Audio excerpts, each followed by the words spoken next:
సమాజం ఎటుపోతోంది? ఆది నుంచి దళితులనే టార్గెట్ చేస్తూ దళిత గిరిజనులపై జరుగుతున్న దాడులు అగత్యాలకు ఫుల్ స్టాప్ లేదా? తాజాగా బిర్కూర్ మండల కేంద్రంలో 16 సంవత్సరాల తర్వాత ఓ ఎవరుగప్పిన నిప్పు లాంటి ఘటన బయటకు వచ్చింది.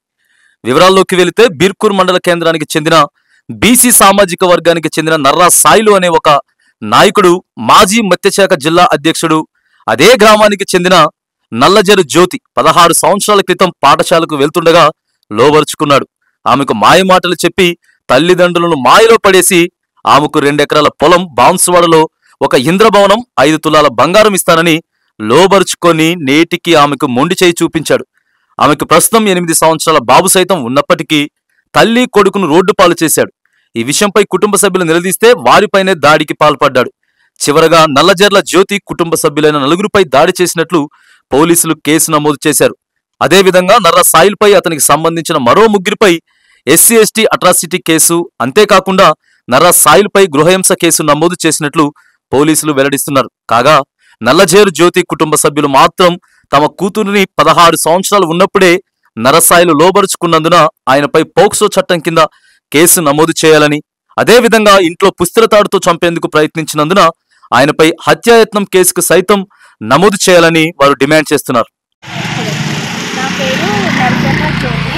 నరసాయిలు అనే వ్యక్తితో 16 సంవత్సరాల కిందట వివాహం అయింది.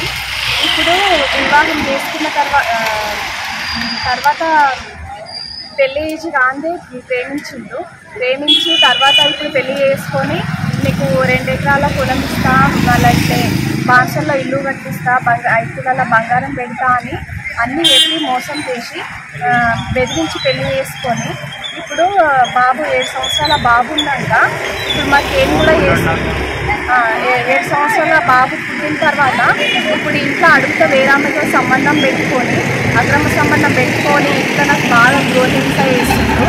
పోలీస్ స్టేషన్లో 3 నెలల నుండి తిరుగుతూ ఉన్నారని మాకు న్యాయం జరుగుతలేదు. పెద్దల సమక్షంలో మాట్లాడినా కానీ వేదానికి కూడా అంగీకరిస్తలేదు. ఇప్పుడు మళ్ళీ మాకు న్యాయం చేయండి నా కొడుకు నాకు. కావాలంటే మా దళిత సంఘాల వ్యక్తులతో కూడా నేను పోరాటానికి రెడీగా ఉన్నాము. మీరే నాకు మా అబ్బాయికి న్యాయం చేయండి. గొడవలు జరిగినా కానీ ఈరోజు కూడా మళ్ళీ పోలీస్ స్టేషన్లో పిటిషన్ ఇచ్చిన తర్వాత కూడా మా కులం సమక్షంలో ఈరోజు గొడవ కూడా అయింది. 2 భార్యాభర్తల మధ్య. వాళ్ళ కులం వాళ్ళు కూడా మా మీదకి బాగా రోడ్ల మీద మాకు కూడా కొట్టిండ్రు. ఇది రోజు సంబంధం లేదని ఈరోజు మా అందరికీ కొట్టిండ్రు. ఇంట్లో కూడా కొట్టడానికి వచ్చిండ్రు. వీళ్ళందరితో మాకు బాగా ఇబ్బందులు, ప్రాణహాని ఉన్నది. అందుకనే ఇప్పుడు పోలీస్ స్టేషన్లోనన్నా ఏమన్నా న్యాయం అవుతుందేమని మళ్ళీ ఈరోజు పిటిషన్ ఇచ్చినాం. మీరే ఎవరన్నా న్యాయం చేయాలని